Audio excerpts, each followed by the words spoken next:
અમદાવાદ પૂર્વ બેઠક પર કોંગ્રેસના ઉમેદવાર હિંમતસિંહભાઈ પટેલ મારી સાથે છે, એમની સાથે વાત કરીએ। હિંમતભાઈ, ગઈકાલે જાહેરાત તો થઈ ગઈ, પણ હવે આગામી રણનીતિ શું અને ફોર્મ તમે ક્યારે ભરવા જઈ રહ્યા છો? 18મી તારીખે ગુરુવારે અમે અહીંયાથી 10:30 વાગે અમદાવાદ જિલ્લા પંચાયતે અમદાવાદ પૂર્વ લોકસભાનું ફોર્મ ભરાવાનું છે, ત્યાં અમે ફોર્મ ભરવા જઈશું। 18મી તારીખે 10:30 વાગે અહીંયા અમારા નિવાસી સ્થાનેથી નીકળીશું।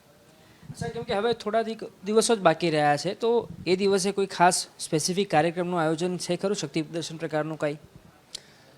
હું એવું માનું છું કે કોંગ્રેસ અને હિંમતસિંહ પટેલ જે ઉમેદવારી જે મારી પાર્ટીએ જે મારી પસંદગી કરી છે, એ જ મારી યોગ્યતા, કર્મઠતા, મારી નિષ્ઠા અને મારી સમાજ સેવા અને એ જ મારી શક્તિ છે, એ જ મારી તાકાત છે। બીજી એક વાત કે ભાજપ દ્વારા મેનિફેસ્ટો જારી કરવામાં આવ્યો છે, મહત્ત્વના મુદ્દા છે, એમાં એક છે 3 કરોડથી વધારે મકાનો બનાવવાની વાત છે, રાહત દરે સસ્તી પાઇપલાઇન, ગેસ પાઇપલાઇન મળી રહે એ પ્રકારનું આયોજન છે, વીજળી બિલને શૂન્ય કરવાની વાત કરવામાં આવી છે।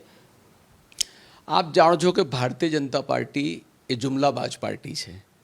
આ હું નથી કહેતો, એમને પોતે વાત કરેલી છે કે ઇલેક્શનોમાં તો આવા જુમલાઓ અમે ચાલતા આપીશું, જ્યારે એમને 15 લાખ રૂપિયા લોકોના બેંક એકાઉન્ટમાં આપીશું, કાળું ધન પાછું લાવીશું, 2 કરોડ યુવાનોને રોજગારી આપીશું, ખેડૂતોની આવક બમણી કરીશું।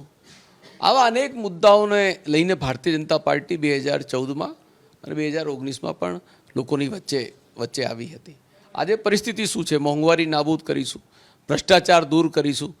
આજે તમામ મુદ્દા ઉપર તમે જોઈ લો કે છેલ્લા 10 વર્ષના શાસનમાં 2 દાયકા થઈ ગયા, આજે લોકોએ વિશ્વાસ મૂક્યો, એક વખત બીજી વખત પણ લોકોએ વિશ્વાસ મૂક્યો। આજે 2 કરોડ યુવાનોને રોજગારોને ક્યાં રોજગારીનો આજે કેટલો મોટો પ્રશ્ન છે। દુઃખ અને વેદના સાથે કહેવું પડે છે કે મા બાપ પેટે પાટું બાંધીને એક તો શાળા કોલેજો જે સરકારી હોવી જોઈએ, ગ્રાન્ટેબલ હોવી જોઈએ, એની જગ્યાએ શિક્ષણનું ખાનગીકરણ કરી નાખ્યું। તમામ ડિગ્રી અને તમામ જે ડિપ્લોમા કરવાના હોય, ડિગ્રીઓ લેવાની હોય, સિવિલ એન્જિનિયર હોય, મેડિકલ હોય, લાખો રૂપિયા ફી।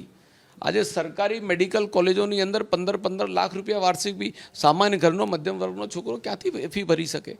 જ્યારે એ લોકો ભણી ગણીને જ્યારે શિક્ષિત બને છે, જ્યારે એમને ડિગ્રીઓ મળતી હોય છે, સિવિલ એન્જિનિયર બને છે, એને આજે 10,000 રૂપિયાની પણ નોકરી પણ નથી મળતી। તમે ક્યાં સુધી જુઠ્ઠાણું અને ભ્રમિત કરીને લોકોના મત, લોકો ઓળખી ગયા છે। હવે તમે લોકો માટે શું કર્યું છે?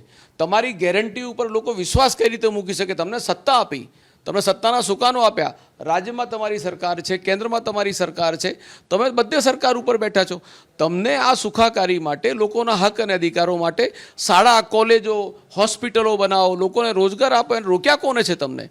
આજે મકાનોની વાત કરે છે, કોંગ્રેસનું શાસન હતું તો ત્યારે લોકોને મફતમાં મકાન મળતા હતા। આજે તમામ જે વાયદાઓ જે કરી રહ્યા છે, તમામ વાયદાઓ માત્ર ચૂંટણીલક્ષી છે।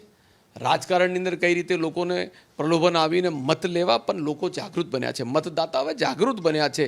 આ તમામ મુદ્દે આજે વીજળી આજે એમને યાદ આવી છે, જ્યારે વિધાનસભાના હમણાં ઇલેક્શન હતા 2-3 રાજ્યોની અંદર, ત્યાં એમને ગેસ સિલિન્ડર 500 રૂપિયા કર્યા છે। કેમ ગુજરાતમાં 500 રૂપિયા ગેસ સિલિન્ડર ના કર્યું? અહીંયાના નાગરિકો નથી, ગુજરાતના નાગરિકોને મોંઘવારી નથી નડતી? તમે મધ્યપ્રદેશમાં ગેસ સિલિન્ડરમાં સબસિડી આપો છો, તો ગુજરાતમાં કેમ સબસિડી નથી આપી?